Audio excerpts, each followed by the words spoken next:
नमस्कार PF members ऐसा कुछ स्क्रीन आ रहा है आपको।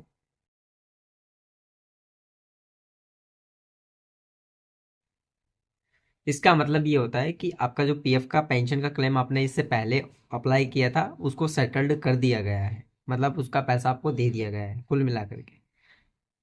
अब ये है कि आपके खाते में वो पैसा नहीं आया है या वो पैसा आने के बाद में आपकी किसी दूसरी कंपनी की सर्विस इसमें ट्रांसफर होकर के आई है, तो उसका सेटलमेंट कैसे कर सकते हैं आज ये डिस्कस करने वाले हैं।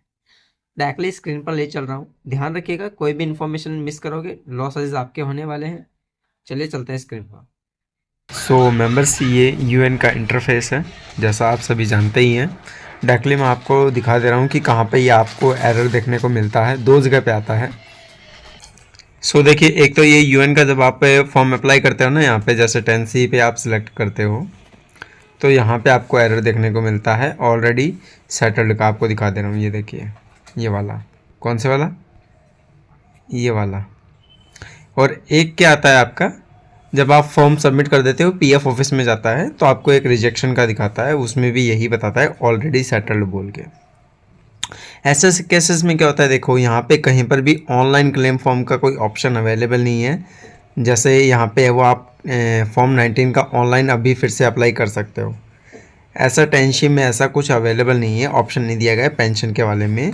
और अब आप ये बोलोगे कि यहाँ पे 10C का दूसरा फॉर्म ये दिया तो है, ये वाला। सो प्लीज़ ये कभी मत फिल करना। अगर आप इसका यूज़ करते हो तो ये जो पीएफ की मंथली पेंशन बनती है उसमें उसके लिए बेनिफिशियल है, बाकी चीज़ों में ये बेनिफिशियल नहीं है। अगर आपको क्लेम करना है तो इस कंडीशंस के अंदर आपको रीज़न देना पड़ता है कि आपने क्यों क्लेम फॉर्म सबमिट किया है, और वो क्लेम फॉर्म आपको ऑफलाइन फिजिकल ही पीएफ ऑफिस में देना पड़ता है। या तो आप खुद जा कर के जमा करवाओ या आप है वो बाई पोस्ट भेजिए।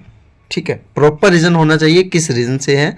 मैं अब आपको एक पीडीएफ दिखा रहा हूँ जिसमें मैंने ये क्लेम ऑलरेडी सेटल्ड करवाए हुए हैं, तो उसका थोड़ा सा बता रहा हूँ। वो कैटेगरी चेंज होती रहेगी, ठीक है, वो आप नोटिस कर लीजिएगा। तो डायरेक्टली मैं आपको पीडीएफ की तरफ ले चल रहा हूँ।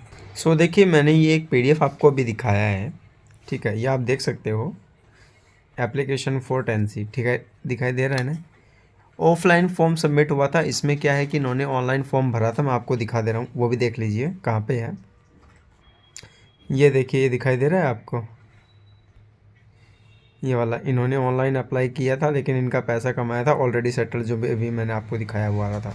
इनका पैसा कमाया था। आज के दिन में अगर आपको पूरा पैसा लेना है एक ही बार में, तो मैंने एक दूसरा वीडियो बनाया है, ये वाला, ये चेकआउट कर लेना, आपको पता लग जाएगा। और कितना अमाउंट आपका आएगा लगभग, उसका भी वीडियो, ये वाला, दोनों वीडियो चेकआउट कर लेना, तो आपका लॉस नहीं होगा उसके अंदर। अब मैं आपको बता दे रहा हूँ आपको करना क्या है। देखिए, ये जो फॉर्म है इसमें आपको, ये मैं फॉर्मेट है वो प्रोवाइड कर दूंगा डिस्क्रिप्शन के अंदर।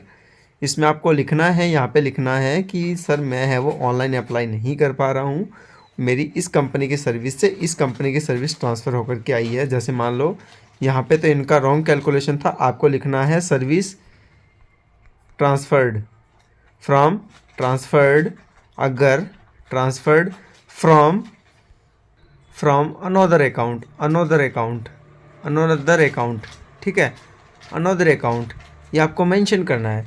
और अगर आपका पैसा अकाउंट में नहीं आया तो आपको क्या लिखना है, claim, claim settled, claim settled but amount not credit, amount not credit, ये ऐसा लिख करके आपको इस क्लेम को, ये फॉर्म को भरना है। ऐसे इसमें लिखना है, ये स्क्रीनशॉट अटैच करने हैं आपको, ये करना है, पासबुक का लगाना है कि क्लेम सेटल्ड हो गया है।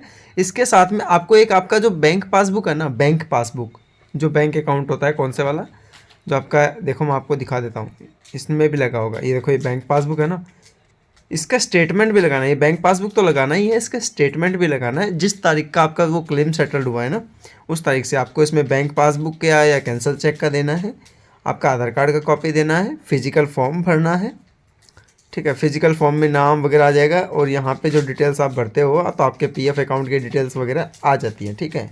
तो ये सारा आपको सब कुछ भरना है। उसके बाद में यहाँ पे अगर आपका कहीं और कंपनी से सर्विस ट्रांसफ़र होकर आती है तो वो इसके अंदर मेंशन करना होता है। देखो, एक क्लेम सेटल्ड है, इसमें पासबुक लगाई हुई है, वैसे आपको भी पासबुक लगानी है।